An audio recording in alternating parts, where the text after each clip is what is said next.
Hey family, welcome back to the channel. I'm your man Von P. Hey, today y'all, we're gonna do something a little bit different. But before we get started though, we're gonna give a huge shout out to Dr. Tamika Clinton because she is the one that provided the topic for today's episode. And that topic is strong, black, and tired. Yeah, y'all, the unseen weight of always holding it down. And family, I want to have a real conversation about the pressure in our community to always be the rock, the provider, the backbone. And then finally, what the healing looks like when we finally admit that we're just tired. Family, we're going to talk about it right here where everything is on point. Okay, family, so let's get into it. You know, some of the struggles in our community, it stretches beyond financial. You know, it's financial, it's emotional, it's political. And yes, it's going to be historical as well. In episode one, we talked about how many job losses we've been experiencing in the Black community because of all the administration changes, right? As well as losing the safety nets like Medicaid and Medicare and unemployment insurance, the high prices at the grocery store, the rising prices at the gas pumps. So right now there's a lot of anxiety right now. We're working harder, but we don't see any gains. So the anxiety is real. And at some point you're getting sick and tired of being sick and tired. But family, whether you're a man or a woman, what I'm going to ask you not to do is get to the point where you're so frustrated where the people that you love the most, you're treating the worst. Because that happens every single day.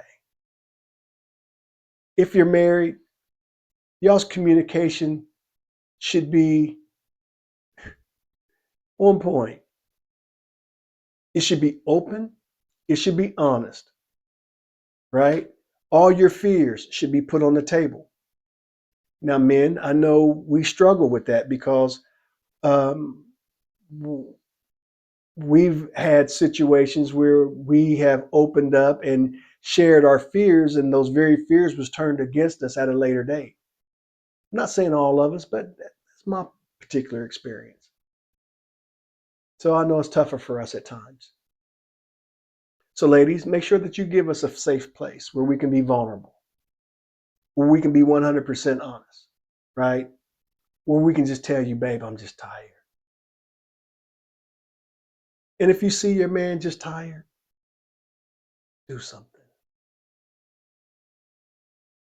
Bruh, when you come home from work, that's not time to get on the game. You got to remember she worked too. She don't come home and get on a game. She comes home and takes care of the kids, cooks dinner, do laundry. You got to do your part, especially now when she's so anxious about the household. Women worry about so many other things more than we do, right? You got to make sure that your woman always operates in that femininity. And that's on us as men. So that's all I have to say about that. We're moving on. Okay, family, let's talk about being single in the Black community now. We're going to ruffle some feathers. I'm just saying, we're going to ruffle some feathers.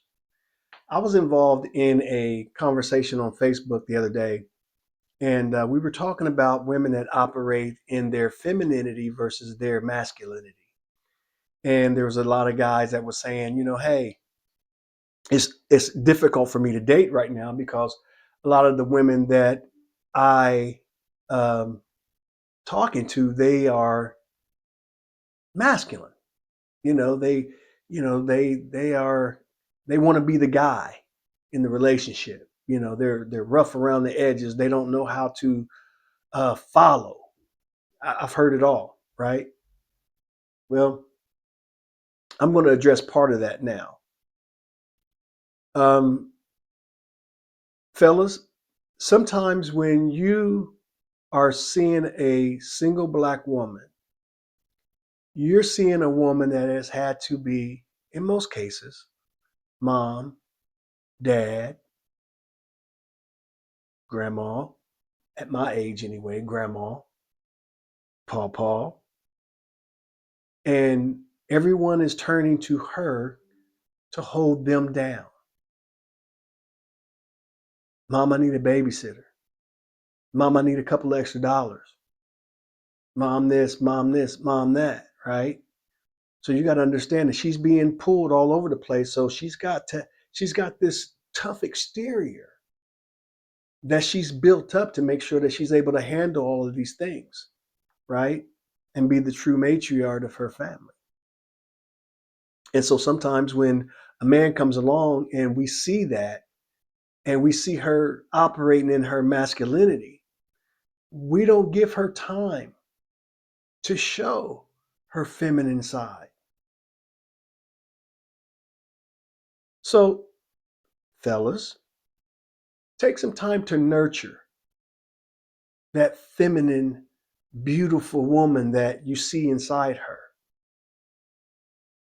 Give her some of the things that support her to let her guard down, to make her feel like she's not carrying the weight of the world on her shoulders. That's how you break that whole masculinity thing down, because she doesn't want to appear masculine at all. If she did, she wouldn't get her hair done. She wouldn't get her nails done. She could care less. But she wants to be beautiful. She wants to be feminine. You've got to help her get to that space where she's able to do that freely. Okay, fellas. So your turn. How do you feel about dating right now? Do you feel like you're getting a good shot at things, or do you feel like there is a lack of good women? Do you feel like you're being seen? Do you feel like you have to lead with your money? That's the big question right there. I'm going to ruffle some feathers because I know that in the comments, if you watch in the comments, there's going to be some ladies that's going to say, oh, you know what? He's only saying that because he's broke. So let me address that part now. I've seen $1 million weddings that last 6 months. I've seen people be in love with the ideal of being in love until it's real. So no, I don't subscribe to putting everything on the table until you know. You shouldn't ask me to. If I've got to go through all of that to get to know you, you've already shown me that our relationship is getting ready to be transactional.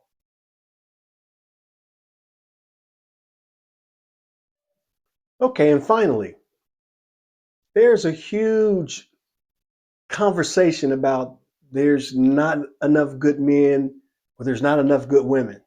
Well, there is. We just not finding each other. So the question is, we're the good men and we're the good women. They're at home, y'all. They're at home. So the question is, and I'm looking for all the comments, please. I need you to answer this in the comments. So in the comments, I want you to answer this question. If all the good men are at home and all the good women are at home, where do we find each other? We'll pick that up on the next episode.